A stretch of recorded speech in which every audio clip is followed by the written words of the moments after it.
자, 이번 시간은 계산 문제도 풀어야 되고요. 조금 딱딱할 거예요. 자, 그러면 교재가 42페이지죠.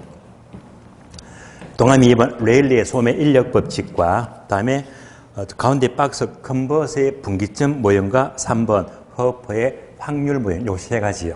요 세 가지는 따로따로 보는 것보다도 한꺼번에 비교해서 보는 게 좋아요. 그래서 지금부터 강의 노트 보시면서 설명을 듣는 다음에 교재 점검합니다.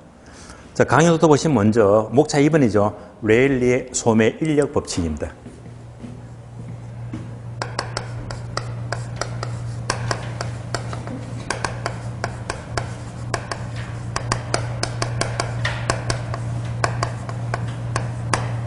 학자 이름은 레일리가 되고요. 자, 얘를 공부하게 되면 저절로 별도로 저절로 컨버스의 분기점 모형도 알게 됩니다. 저절로 공부하게 되면. 다음에 두 번째가 허퍼의 확률 모형입니다.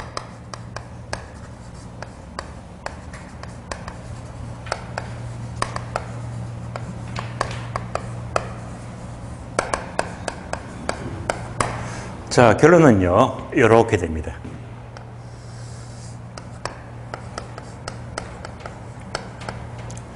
레일리의 소매 인력 법칙을 수정하고 보완한 모델이 바로 허퍼의 확률 모형입니다. 그래서 한눈에 보시면 훨씬 더 쉽게 정리가 돼요.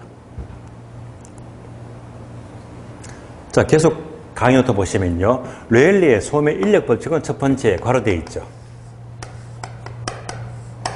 자, 괄호가요, 도시를 단위로 한 상권이랍니다.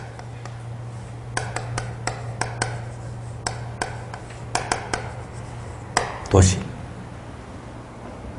반면에 허퍼의 확률 모형은요, 도시가 아니고 괄호되어 있죠. 얘는 바로 상점을 단위로 한 상권이랍니다.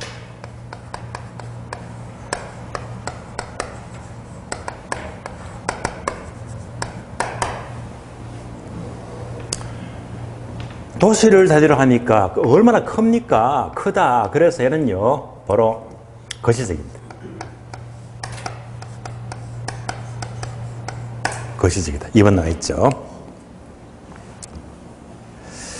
다음에 상점은 작아, 점퍼는 작으니까 미시적입니다. 미시적인 분석이다. 가끔 모의고사 보게 되면요, 허퍼의 모델은 상점 단위인데요, 이것을 허퍼의 모델을 싹 바꾸어서요, 거시적 바꾸면 틀린 말입니다. 미시적입니다. 자, 상점은 누가 왔다 갔다 하죠? 고객, 소비자. 따라서 상점은 주로 이제 소비자가 왔다 갔다 하더라 해서 소비자의 행동을 강조해요. 그래서 미시적 분석입니다. 그래서 계산 문제가 나와도 소매 인력 법칙을 항상 그림이나 계산 문제가 주어지면요, A 도시, B 도시가 주어지고요. 다음에 확률 모형은 계산 문제 상점이니까 뭐 신규 매장, 할인 매장 이런 식으로 점포를 주어지거든요. 자, 세 번째부터 집중하세요. 세 번째가 중요합니다. 자, 고객 유인력입니다.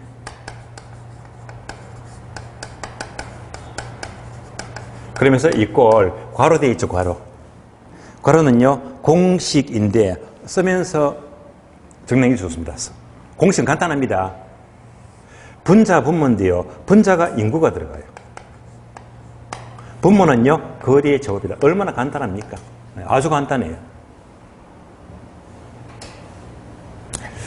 다음에 허퍼의 확률 모형도 마찬가지로 비교하자. 고객 유인력입니다.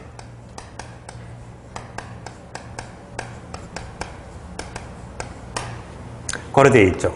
공식 간단합니다. 분자, 분모인데요, 분자가 매장 면적입니다. 분모는 거리의 제곱이다.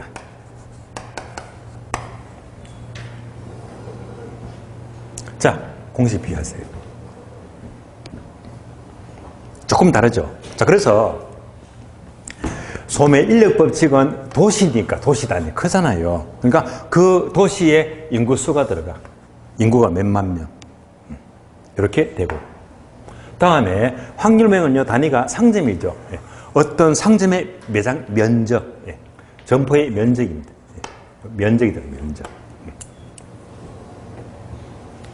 다음에 분모는 둘 다 거리 제곱, 거리 제곱인데요. 여기서 자 왼쪽은요, 자 거리 제곱은 액면 그대로 거리의 이성 제곱입니다.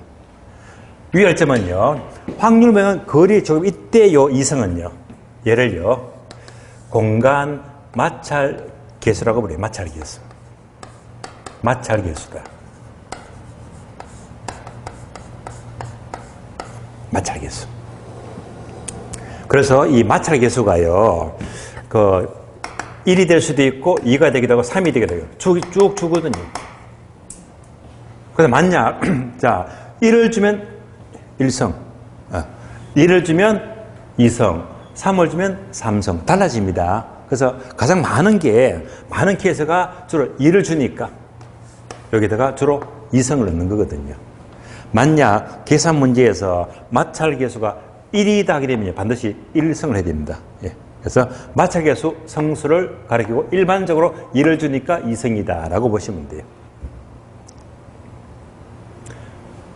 자, 공식까지 비교했습니다. 여기까지 보시면서 이제부터 하나씩 풀어서 볼게요. 자, 먼저 레일리의 소매 인력 법칙은 도시를 단위로 하고 있는데, 예를 들면 이런 경우예요. A 도시가 있어요. B 도시가 있어요. 참고로 A 도시와 B 도시는 크기가 똑같아. 인구도 똑같아. 같은 크기면 한가운데 C라는 동네가 있대. 똑같은 크기고 똑같은 인구니까 같으니까 뜻이 끌어당기는 힘은요, 반반씩 똑같이 1대1로 반반씩 똑같이 끌어당긴다. 당연한 말이죠. 얘가 바로 레일리의 소매 인력 법칙, 즉 끌어당기는 힘을 말합니다. 두 도시가 끌어당기는 상권의 힘을 말합니다. 얘는 문제가 안 돼요. 자, 그러면 이제 A가 커. 이만큼 커요. A가 B보다 2배나 크대. 자, 2배나 클 때 어떻게 될까? 이때는요, 자, 2배나 크니까 얘가 힘이 세네. 많이 잡아당기잖아요. 예. 이럴 때 잡아당기는 협인력은요, 2배나 크니까 2대1이다 하시면 안 됩니다. 예. 2배나 클 적에는요, 무조건 루트만 씌워줘. 루트. 어떻게 됩니까? 루트 2대1만큼 많이 잡아당긴대, 협인력이. 그럼 여러분들이 옛날에 공부할 적에 루트에는 뭐라고 했죠? 1.414 기억나시죠? 그러니까 1.414니까 약 1.4 대 1만큼 많이 잡아당기네. 루트 2만큼요. 그래서 자, 이 도시가 크면 클수록 어떻게 한다? 루트 배수만큼 협력이 강해진대요. 3배나 크면 어떻게 되죠? 루트 3대 1 되시겠죠? 자, 서울이 인구가 1000만 잡을게. 1000만 명. 수원은 100만 명 잡을게. 100만 명. 그러면 몇 배나 크지? 10배나 크죠. 이때는 서울이 잡아당기는 상권의 협인력은요, 10대 1이 아니고 뭐지? 루트 10대 1. 되시겠죠? 왜 루트가 됩니까? 루트가 됩니까? 알려고 하지 마세요. 아무 쓸데가 없어요. 예. 굳이 알고 싶다면 여러분 합격하신 다음에 저기 대학교 원서 찾아보시면 돼. 그러니까 요 과정을요, 전부 다 수학적으로 증명했거든. 미분, 적분 막 풀어 쓰니까 루트가 되는 거야. 이런 것들은 우리 시험과 거리가 머니까요. 다만 우리가 하는 거는 큰 놈이 뭐지? 루트 배수만큼 많이 잡아당긴다. 예. 그렇게 보시면 돼요. 여기까지가 레일리의 소매 인력 법칙입니다. 그러면 이걸 볼까요? 통상 분수식은요, 자, 분자값이 크면 클수록 얘도 커지겠지. 그렇죠, 그죠? 그러니까 인구가 많을수록 많이 잡아당긴대, 많이. 다음에 얘랑 분모는요, 반비례 관계. 그래서 얘를 풀어서 봅니다. 강의도 보시면 이제 나와 있죠. 두 개 묶여져 있죠. 어떻게 해요? 인구에 비례한다. 자, 이 끌어당기는 흡인력은요, 인구가 클수록 커진대. 그러니까 인구와 비례합니다. 다음에 거리 제곱에는 반비례합니다. 거리의 제곱에는 반비례합니다. 공식 풀어 쓴 거예요. 자, 이거 보시면서요. 여기까지는 뭡니까? 얘는요, 계산 문제. 공식이니까 계산 문제. 얘는 뭐예요? 이론 문제. 여기도 잘 나옵니다. 우리 시험 항상 바꿔서 나와. 인구의 반비례, 거리의 제곱의 비례 바꾸니까 틀린 말이 되고요. 자, 다시. 거리의 제곱의 반비례입니까? 거리의 반비례입니까? 거리의 제곱의. 그냥 거리의 반비례 틀린 말입니다. 거리의 제곱의 반비례입니다. 그래서 이제 얘는요, 이런 문장으로 묻고, 얘는요, 계산 문제로 묻고, 계산 문제.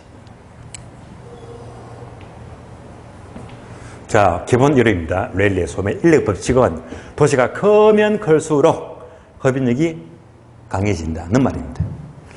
오늘 보세요. 다시. A 도시랑 B 도시가 크기가 똑같아. 똑같은 크기는 반반씩 땅님이 똑같아, 그죠? 1대1로. 1대1이다. 기억나시죠? 요때 요 지점. 요거. 요 지점. 반반이죠. 얘가 바로 분기점 모양입니다. 분기점 모양. 그래서 이제 갈라지는 경계점이 있죠. 요 지점, 얘를 찾는 것이 바로 컨버스의 분기점 모양이다. 그러면 A 도시가 두 배나 커요. 두 배나. 두 배나 크면요. 루트 2대 1만큼, 여기서부터 루트 2대 1만큼 잡아당기겠네. 그러니까 얘가 바로 컨버서의 분기점 모형이 됩니다.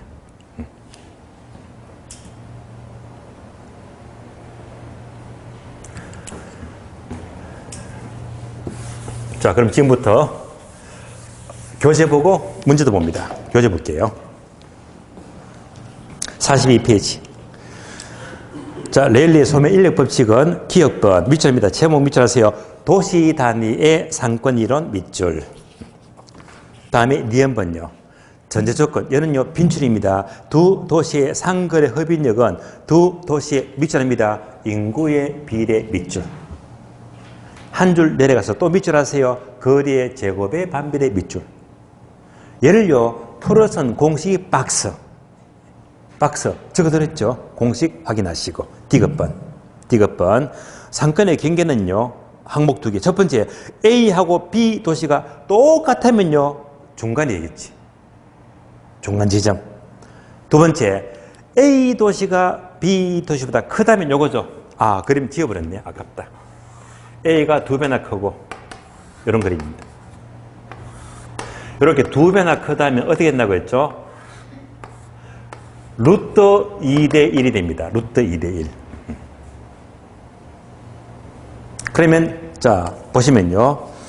A 도시가 B 도시보다 크다면 A 쪽으로 루트 2, 1.4배 멀다. 멀죠? 많이 잡아당기잖아요. 반복합니다. A 도시가 크다면요, 큰 쪽으로 많이 잡아당기잖아. A 쪽으로 멀다 맞죠? 멀면요, B는요, B 쪽은 멀어요, 가까워요? 가깝다. 여기 가세요. 우리 시험은요, A가 크다고 해놓고 문제는요, 얘를 B를 묻거든. B를 물어요. A를 안 물어요. 아시겠죠? 따라서 A 도시가 크다면 B 쪽으로 멀다, 가깝다. 얘가 시험 지문입니다. 그래서 다시 보시면요, A가 B보다 두 배나 크면 A 쪽으로 1.4배 멀다. 거기다가 화살표 적어줘요, 아예. 화살표. B 가깝다 적어요. 우리 시험은요, 작은 놈을 물어요, 작은 놈을. B 가깝다. B 쪽으로는 가깝다는 말입니다.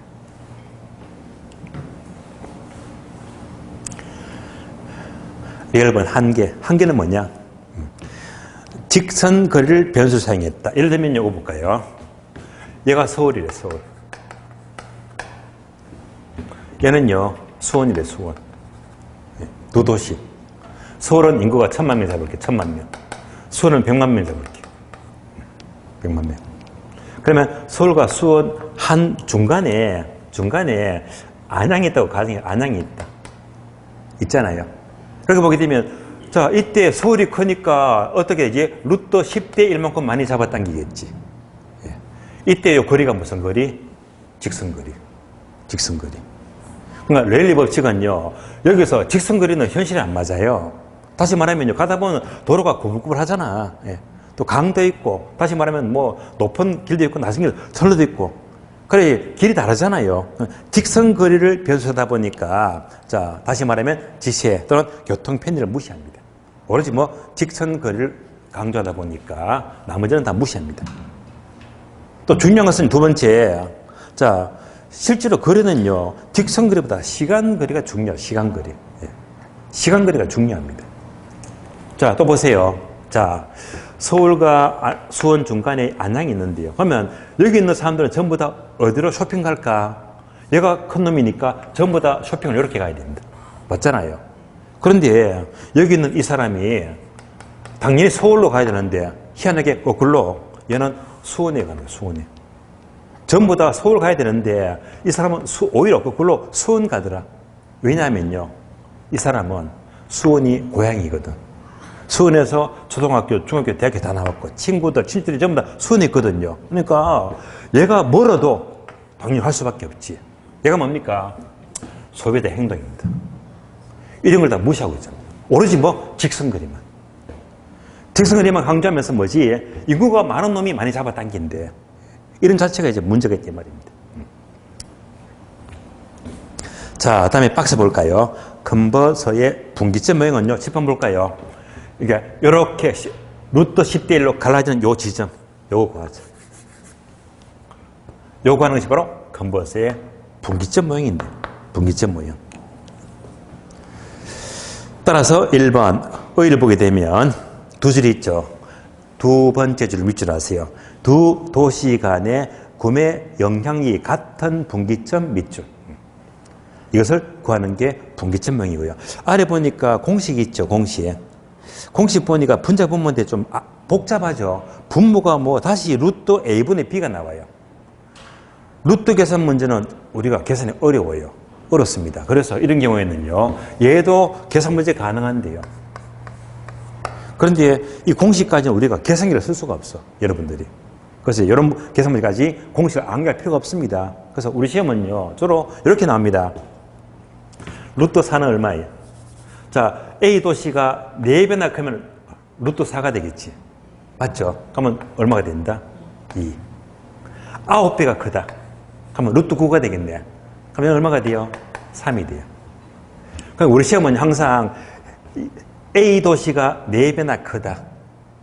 9배나 크다. 숫자가 딱딱 떨어지게 만들거든. 그러면 루트 3, 루트 5 같으면 답이 안 나와. 계산이 안 돼요. 뭔지 아시겠죠? 항상 우리가 레일을 보기전 보면요, 항상 큰 놈이 4배 크다, 9배 크다 이런 식으로 딱딱 떨어지는 숫자를 주기 때문에 굳이 이렇게 대입할 필요가 없습니다. 아주 간단하게 나와요. 자, 그러면 여기까지 보시면서 계산 문제 확인, 계산 문제 봅니다. 강의 노트 다음 페이지 보시면 돼요. 다음 페이지 보시면 1번 레일리 소매 인력 법칙. 자, 공식은 여러분들 이제 적어드렸고, 문제 1번. 자, 도시 A와 도시 B 사이에 중간에 C가 있습니다. 소매 인력 법칙을 이용하여 도시 C로부터 A와 B의 인구 유인 비율 구하시오. 언제 나왔다? 기출 17회 때 기출 문제예요. 자, 그러면서 그림 보니까 이제 그림이 옵니다. 그림이 이제 이렇게 나옵니다. 도시 A. 다음에 도시 B. 자, 도시 가운데 C가 있죠. 자, 이렇게 됩니다. 자, 도시 A는 인구가 몇만 명? 7만 명. 불러주세요. 거리가 몇 킬로? 10킬로요.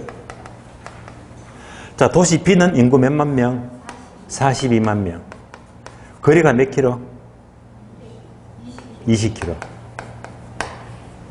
요거 보니까 뭐 감이 안 잡혀요? 인구수가 7만 40이 나왔잖아. 거리가요 10km 이렇게 나왔습니다. 다 나왔네. 예, 다 나왔습니다. 그러면서 문제가 뭡니까? 이 비율 구하래.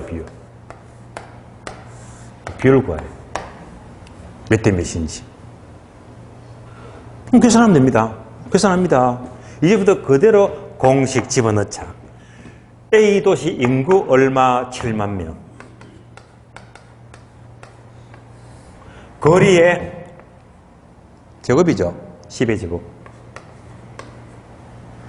얘는 간단하죠. 암산 하더라도 700이 나와요.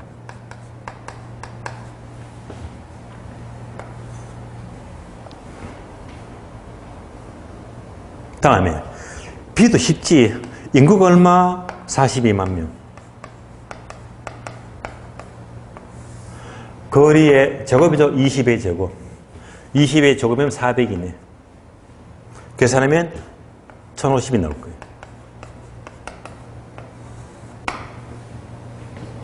그래서 공식 집어넣으니까 A가 700이 나오고 B가 1050이 나왔습니다. 그럼 다 풀 거예요. A하고 B를 다 더하니까 합이 얼마가 돼요? 1750이죠. 1750. 자, 합하니까 1750이라, 전체가. 그럼 만약 C의 인구가 1750명이 있다면 700명은 A로 가고 1050명은 B로 간다는 말입니다. 맞죠? 그죠? 뭐 이제부터 비율 구하면 되겠네. 자, 비율 구하죠. A의 비율은요, A 비율. A의 비율은 전체가 얼마지? 1750. 1750 중에서 몇 명이 가더라? 700. 얘가 A가 되고. B는요, 전체가 1750입니다.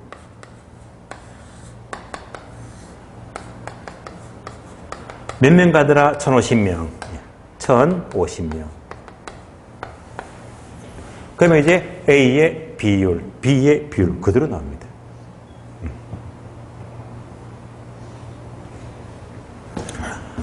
0.4가 나와요. 얘는요, 0.6이 나와요.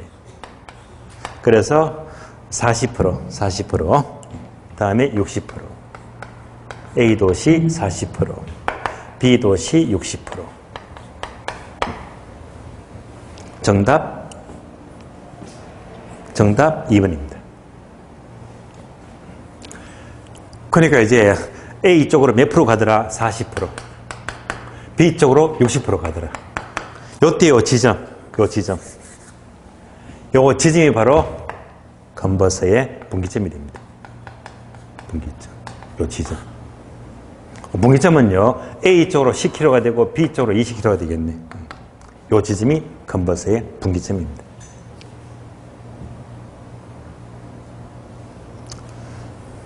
자, 그래서 레일리의 소멸 인력 법칙은요, 의외로 계산 문제는 간단해요. 어려운 거 아니에요.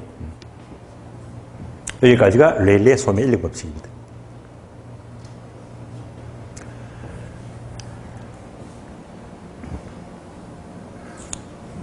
다음에 허퍼의 확률 모형이요. 자, 허퍼의 확률 모형은요, 기본 설명을 들었으니까 이제 교재 봐요. 교재 보겠습니다. 교재 보시면 43페이지죠. 자, 허퍼의 확률 모형은요, 화살표 미시적 접근이 되고 소비자 행태를 분석합니다. 기억번. 확률 모형은 쇼핑 패턴을 결정하는 확률 모형을 지시함으로써 소비자가 특정 지역의 쇼핑센터에 갈 확률은 쇼핑센터의 거리 동그라미, 수 동그라미, 크기 동그라미, 거리, 수, 크기 볼까요?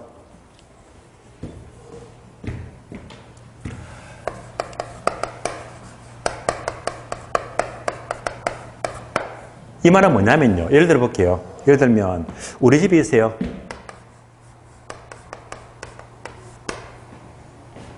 우리 집 주변에 마트가 있어요. 마트. 대형 마트. 홈플러스가 있어요. 이마트가 있어요.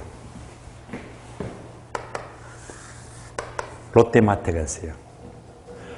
마트가 몇 개? 하나, 둘, 셋. 맞죠? 수가 몇 개? 세 개잖아. 그러면 얘는요, 멀 수도 있고, 가까울 수도 있고, 멀 수도 있고, 거리가 달라집니다. 크기는요, 얘가 클 수도 있고, 얘가 작을 수도 있고. 그러니까 점포의 수, 거리가 다르고, 크기가 다릅니다. 이게 현실입니다. 이렇게 우리 집 주변에 여러 개 마트, 상점이 있을 때, 이때 요 소비자 갑은요, 갑은 어디에 갈 확률이 가장 높을까? 이 말입니다. 그러면 상식적으로 가장 쉬운 예는요, 세 개 마트가 있는데 세 개 마트가 크기가 똑같아. 크기가 똑같으면 여러분들은요, 먼 데 갑니까? 가까운 데 갑니까? 가까운 데 가죠. 이거 확률입니다. 예, 똑같은 크기면 누구든지 뭐 가까운 데 갈 확률이 높다는 말입니다. 말 바꿔볼까요? 거리가 똑같아. 거리가 똑같아. 여러분들은 큰 데 가요? 작은 데 가요? 똑같은 거리라면 어디 간다? 큰 데 가죠. 큰 상점에 갈 확률이 높단 말입니다. 그러니까 기본적인 확률명은요, 거리가 똑같으면 큰 데 가, 크기가 똑같으면 가까운 데 가요. 얘가 바로 가장 기본적인 확률명입니다. 여기까지가 자 기억법 설명이 되고요. 그럼 니은번은요, 공식인데 이거 공식입니다. 공식인데 여기서 이제 공식을 풀었으니까 이때 분모에서 거리의 이는요 뭐라고 했다? 마찰계수. 이때 마찰계수가 뭘 말합니까? 요거 이제 그림 보고 따라옵니다. 자, 이때 요 그림 보시면서 홈플러스가 2kg다. 이마트가 2kg다. 롯데마트가 2kg다. 거리가 똑같아요. 그러면 똑같은 거리라면 여러분들 큰 데 간다고 했죠. 큰 데. 근데 문제가 있어요. 자, 요 마트로 가는 데에는 2km는 2km인데 같은 거리라도요. 얘는 6차선, 8차선. 도로가 뻥 뚫렸는데 얘는요 2차선입니다. 도로가 좁아요. 좁은데 무슨 교차로가 얼마나 많은지 내 거리가 온통 신호등이야. 주말에 한번 가면요 갔다 섰다 시급합니다. 얘는요 5분도 안 걸리는데 얘는요 1시간 더 걸려버려. 얘는요 장애가 크다 작다. 장애의 정도가 크다. 맞죠? 얘가 바로 마찰계수예요. 마찰계수가 크다. 이해하셨죠? 자, 확인합니다. 마찰계수가 크다는 것은 장애가 크다 작다. 크다. 얘는요 8차선이야. 그러면 마찰계수가 클까 작을까? 작지. 보통은 2인데요. 이런 경우는 아마 4나 5가 되겠지. 장애가 크니까. 얘는 뻥 뚫렸잖아. 마찰계수가 1이나 더 작을 수도 있겠지. 되시겠죠? 그래서 일반적으로 2인데 장애가 크면 클수록 이제 요놈이 커지는 거고, 예. 장애가 적으면 작아진다. 되시겠죠? 근데 우리 계산 문제는 여지껏 나온 게 마찰계수는 2로 한다. 늘 2만 나왔거든요. 2만 나왔습니다. 예. 그래서 이제 2가 나오니까 동산으로 기본서에서는 2성을 쓰는 거예요. 예. 2성은 뭐지? 공간 마찰계수를 가리킵니다. 마찰계수 이해하셨죠? 예. 교통 장애의 정도로 말합니다. 그러면 교재 보세요. 교재 봅니다. 맨 밑에 미연번. 공간 마찰계수란 고객이 특정 점포를 이용하는 데 따른 교통장애, 방해 정도를 말하는데, 즉 밑줄 하세요. 교통 조건이 나쁠수록 마찰계수는 커지게 된다. 이해하셨죠? 계속해 또 밑줄 하세요. 따라서 전문점 하면 뭐 떠올라요? 최고급 시계, 최고급 카메라, 시내 한복판 있잖아요. 시내 한복판까지는 교통이 좋다는 말입니다. 그러니까 전문점일수록 교통이 좋으므로 마찰계수가 적다. 좋으므로 일상용품점보다는 교통이 좋기 때문에 마찰계수가 적다까지도 출제가 되고 있습니다.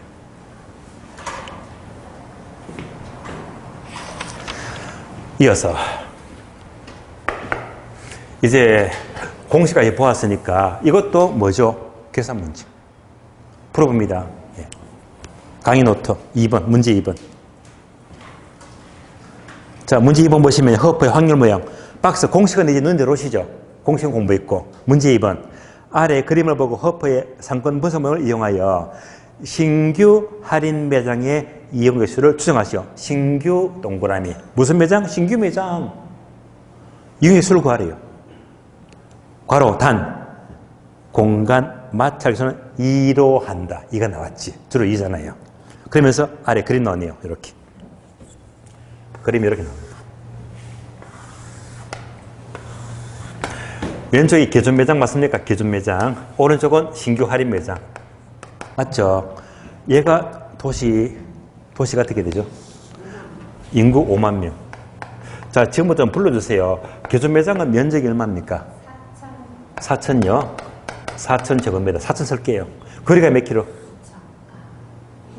2킬로. 신규 매장은요? 면적이 얼마? 9천요. 거리가 몇 킬로? 3킬로. 자, 문제는요.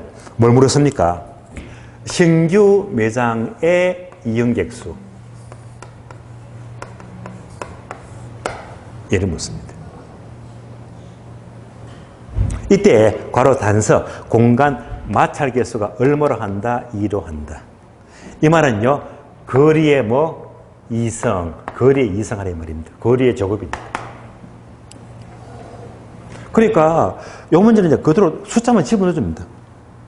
기존 매장부터 구하자. 기존 매장. 면적이 얼마? 4천. 거리 제곱이죠. 2의 제곱. 요거 암산 안 돼요. 1000.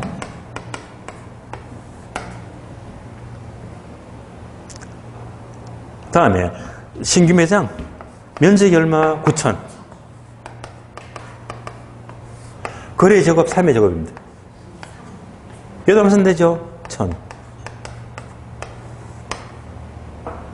자, 기존 매장도 1000, 신규 매장도 1000입니다. 1000 똑같으면요. 확률은요. 반반 50%. 얘도 50%. 그러니까 여기서 5만 명이 세면요. 50%는 왼쪽으로 가고 50%는 오른쪽으로 간대요. 확률 그거 있잖아요. 근데 문제는 얘를 물었잖아요. 신규 매장의 수를 구하세요. 신규 매장가 몇 프로 간다고 했죠? 50%죠? 곱하기 50%. 0.5. 얘만 곱해주면 되겠네요. 그러면 절반이니까 얼마? 25,000명. 25,000명. 정답 25,000. 정답 2번요. 자, 그럼 이제 비교합니다. 소멸력 법칙. 확률 모양. 여러분들 이런 계산 문제 보시면서 힘든 건 못 느꼈을 거예요. 왜? 얘만 찍어넣으면 되거든. 예. 다음에 얘도요. 공식 있잖아. 예. 그러니까 이런 문제는요. 나왔다. 충분히 푸는데 문제가 없습니다. 그래서 다 반복합니다. 소매 인력 법칙 계산 문제. 분기점 계산 문제. 다음에 확률 모형 요거 계산 문제. 여기서 계산 문제가 하나, 둘, 셋. 그런데 얘가요 35회 언제입니까? 작년 시험에 나왔어. 뭘 말하죠? 올해 시험 안 나와요. 예, 버리시면 돼. 뭐가 남았다? 얘가 남았네. 요거 남았네. 이런 문제는 나와주면 좋아요. 예. 어려운 거 없습니다. 따라서 이런 문제는 이제 원래 출제 가능합니다. 가능하니까 나왔다면요. 필히 이런 문제만큼은 득점하셔야 됩니다. 여기까지가 어퍼의 확률 모양. 자, 한눈에 비교했습니다. 이어서 교재 봅니다. 44페이지.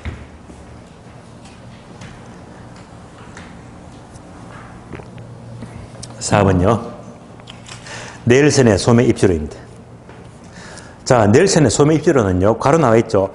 소매 점퍼의 8가지 원칙을 설명하는데 따라서 니은본 보게 되면요. 소매점포의 8가지 원칙은 항목 8개 있죠. 요거 암기할 필요가 없어요. 1번, 첫 번째, 현재 지역의 적합지점. 두 번째, 상거래 지역에 대한 적합지점. 등등등등. 이런 것들이 있다고 하더라. 하나만 집중하시면 돼요. 8개 항목 중에서 6번째 단어가 제목이 뭐죠? 6번째. 양립성 동그라미. 요것만 기억하세요.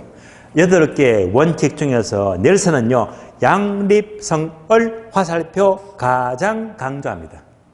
양립성. 그래서 8개 원칙 가운데 딴 단어 집어넣으면 틀린 말입니다. 8개 원칙 중에서 양립성을 가장 강조하더라. 그러면 소매점포는요, 이 양립성이 중요합니다. 양립성. 예를 들어 볼까요? 우리 주변에 되게 많습니다. 예를 들어 볼까요? 병원 옆에 뭐가 있어요? 병원 옆에 약국. 이거 뭐죠? 양립성. 병원하고 약국은요, 서로 고객을 주고받고 합니다. 얘가 양립성입니다. 그러면 저기 재래시장 가면요, 고기 팔죠. 정육점. 정육점 옆에 또 뭐가 있어요? 고기 사면서 뭘 삽니까? 채소. 그래서 고기 사고 채소 사고. 뭐지? 양립성. 예.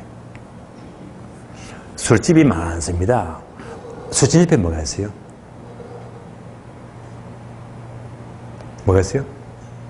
술 먹고 뭐하지? 노래 부르지, 노래방. 그래서 술집과 노래방 전부 양립성입니다. 예. 되시겠죠? 그래서 항상 소매점포라고 이렇게 양립성을 고려하면서 차려야 됩니다. 예. 그래서 넬슨은요, 양립성을 가장 강조합니다. 자, 여기까지 보시면 됩니다. 지금까지 본 상권이론. 자, 크게 4가지. 첫 번째가 뭐였죠? 크리스탈레의 중심지. 고차, 중차, 저차. 기억나시죠? 항상 조건은 뭐였지? 최소 요구치하고 제어의 도달 범위가 나와요. 무조건 요구는 작아야 됩니다. 도달 범위가 커야 됩니다.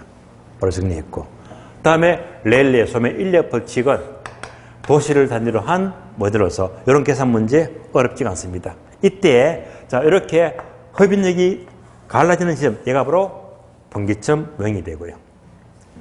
이를 수정 보완해서 허퍼의 확률 모형은요, 항상 이 공식을 보았을 때, 자, 여기서 분모, 거리의 제곱은 뭘 가리킨다? 교통의 장애 정도, 즉 공간 마찰계수를 가리킨다. 예. 그리고 넬슨의 소매 입주로는요, 8개의 원칙 가운데 양립성을 가장 강조하더라. 예. 여기까지만 보시면 돼요. 지금까지 상권이론 보았고요. 지금까지 공부한 내용 중에서 거의 매년마다 출제는 꼭 된다고 보세요. 자, 그러면 이어서 상권이론 마치겠고요. 상권이론 오늘 설명을 다 들었기 때문에 3월달, 4월달 수업에서는 시간이 많이 걸리잖아요. 이는 따로 설명 안 하고 바로 공업 입지로 건너뛰어버립니다. 그죠? 1년달 과정에서 상권이론 설명을 드렸고요. 47페이지 봅니다. 자, 네모 2번. 도시 공간 구조론과 지대로입니다. 자, 참고로 이제 동영상 강의 들으신 분들은 요 자료는 제가 카페에서 보충 자료로 따로 첨부해 드렸거든요. 그 한 페이지 보시면 돼요. 그러면 네모 2번. 공간 구조론과 지대로인데요. 이것도 시간 많이 걸립니다. 분량 많습니다. 그래서 이것도 나누세요. 1월 2월 과정은 공간 구조론만. 다음 달에는요, 구조론 빼고 뭘 하지? 지대로입니다.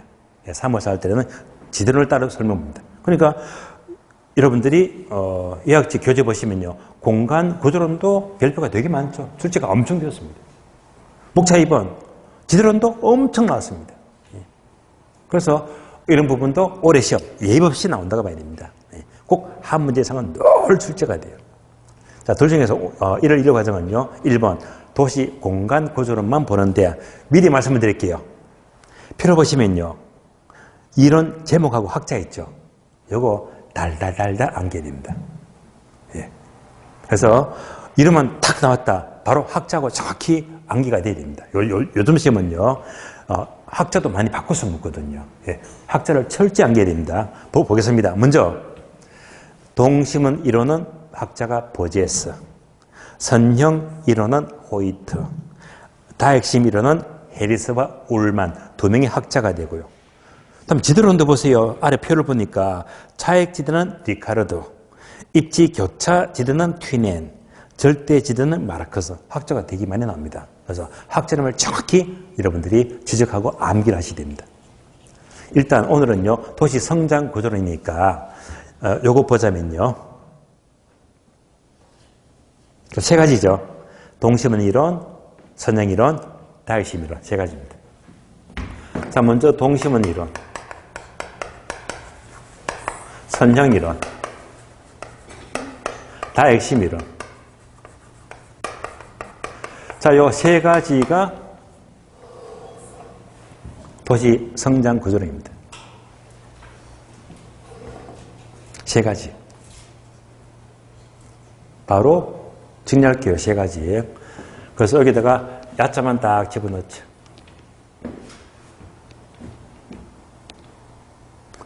야동 보면요. 선다, 안 선다. 야동 보면 선대 말입니다. 그래서 야자만 싹 떼버리고요. 그래서 동선다. 예, 동선다. 그래서 동선다 세 가지입니다. 동선다 세 가지가 도시 성장. 도시가 어떻게 성장하느냐? 동선다. 자, 세 가지인데요. 동심원은 버제스, 선형이론 호이터, 다핵심이론 해리스와 울만에서 하나씩 봅니다. 첫 번째, 버제스의 동심원 이론은, 자, 내용 보시면요. 도시는 중심지에서 밑줄입니다. 동심원상으로 확대 밑줄. 이때 동심원이 5가지인데요. 두 번째 줄. 자, 화살표 쭉 나오죠. 중심 업무지구 첫자 중 동그라미. 두 번째 천의지대 천 동그라미. 세 번째 저수도 주거지대 저 동그라미. 네 번째 고수도 주거지대 고 동그라미. 다섯 번째 통근자 주거지대 통 동그라미. 합쳐볼까요? 어떻게 읽죠? 중천 저고 통. 중천 저고 통. 예. 자, 지금부터 여기까지 보시면서 그림으로 확인. 버제스의 동심원 모델은요. 자, 동심원상으로 확대한 뒤에 5개, 이렇게. 하나, 둘,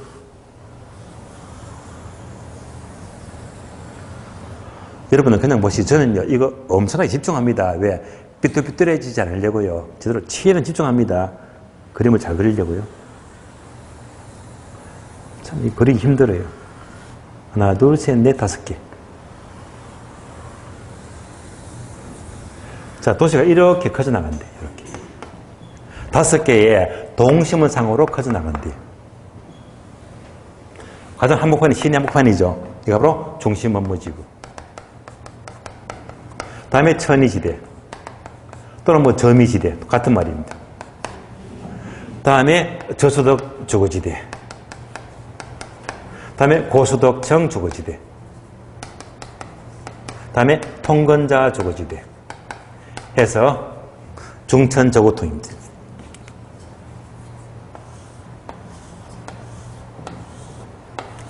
다섯 개 동심원.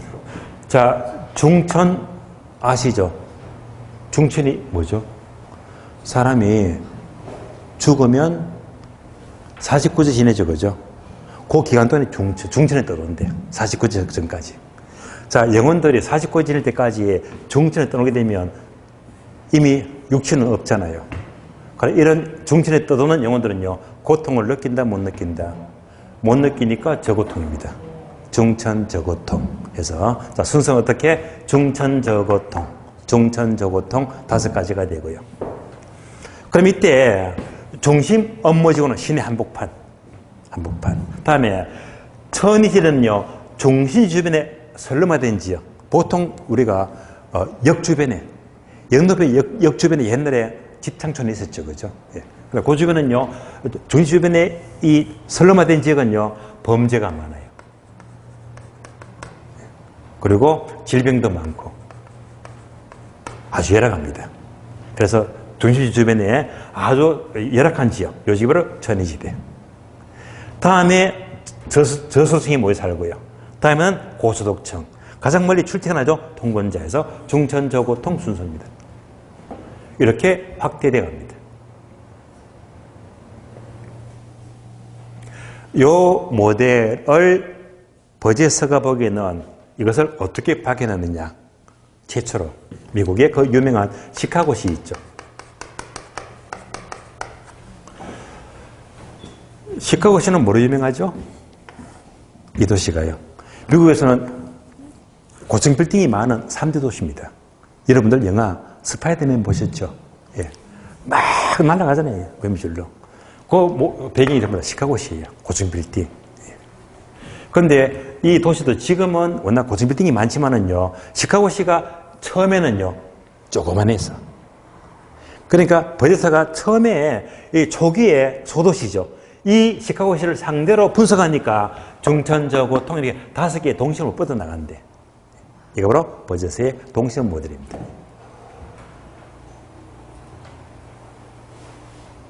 그런데 이 버제서라는 학자는요, 시카고시를 상대로 중천저고통 이 동심을 만들어냈지만은요, 왜 동심으로 뻗어나가는지 그 이유를 전혀 설명을 못해요.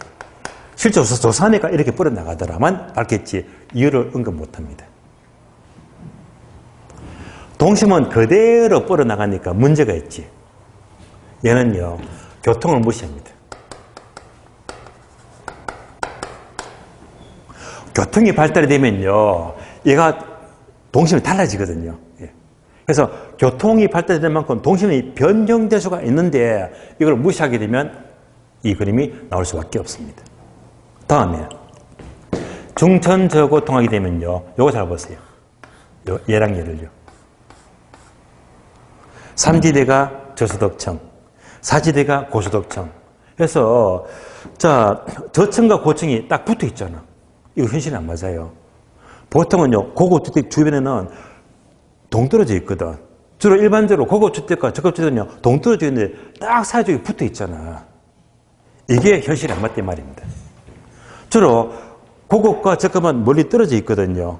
멀리 떨어지는 것이 바로 주거벌리입니다. 주거벌리. 주거벌리라는 것은요, 항상 고급주택과 저급주택은 멀리 떨어져 있어요. 멀리 떨어져. 그런데 딱 붙어 있잖아. 주거벌리를 설명하지 못하고 있습니다. 그래서 버제서의 동심원 모델은 자, 결국은 자, 하나의 도시가 어떻게 동심원상으로 중천저고통 이렇게 성장해 나가더라. 5개 동심원 모델입니다. 마지막으로 자, 얘가 뭐죠? 신행복판이죠. 중심 업무지구. 얘는요, 핵심이 하나밖에 없네. 단핵. 핵이 하나다. 단핵 도시. 그래서 단핵 모델입니다. 핵이 하나다. 이렇게 보시면서 다시 교재 볼까요? 세 번째, 시카고시를 대상으로 했다. 다음에 문제점은요, 도로와 교통의 발달을 무시합니다. 다 설명드렸고요. 두 번째, 동선다 중에서 두 번째, 선형이론. 자, 선형이론은 학자가 누굽니까? 호이트. 첫 번째 항목, 도시가 어떻게 확장한다. 밑줄 아세요? 교통축을 따라 확장 밑줄. 되면서 원을 변형한 모양이래. 뭘 따라서? 교통축을 따라서. 실방법입니다. 그림으로 확인. 얘를 수정 보완합니다. 자, 버제서는요, 중천 건조통, 동심원상으로 뻗어나가는데, 호이트는요, 얘를 인정합니다. 중심 업무지구.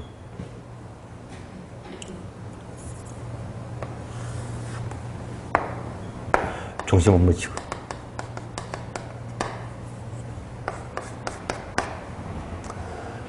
도로가 뻗어나갑니다. 멀리 뻗어나갑니다. 도로가, 교통의 발달입니다. 즉, 호이트가 보기에는요, 도로가 뻗어나가는 만큼 도시가 성장한대요.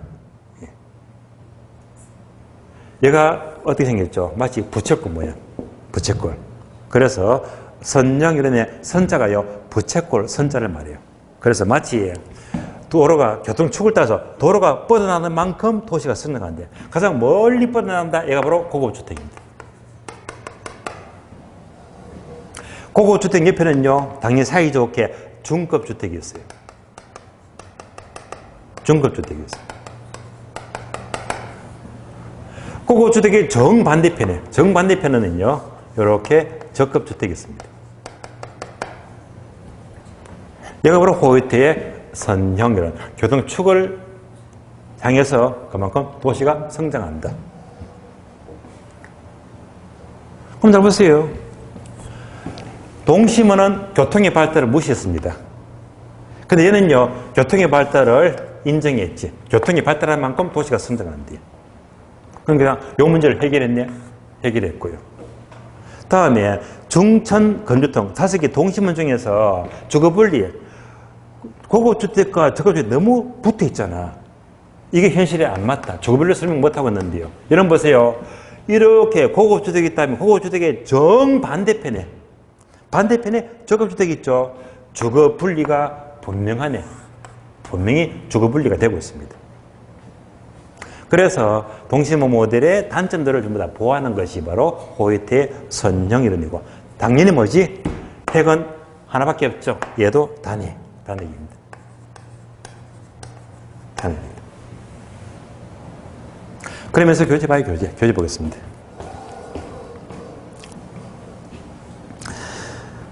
자, 두 번째 항목입니다. 호이트는 두 번째, 고급주택은 교통망 가까이 입지하고, 또 중급주택은 고급주택의 인근에 입지하고, 밑자릅니다. 적급주택은 고급주택의 정반대편에 입지한다. 화살표 적어줍니다. 주거분리 적어주고요. 고급과 적급이 서로 동떨어져 있죠. 주거분리를 설명합니다. 문제점 세 번째. 자, 고소도층의 고급주택을 지나치게 강조한 모델입니다. 여기까지 보시고요. 세 번째, 학자가 두 명이죠. 해리스와 울만의 다핵심 이론. 자, 다핵심 이론은요, 말 그대로 핵이 다핵, 한 개는 여러 개거든요, 여러 개. 따라서 첫 번째 줄, 도시는 단일 핵이 아니라 밑줄합니다. 복수의 핵.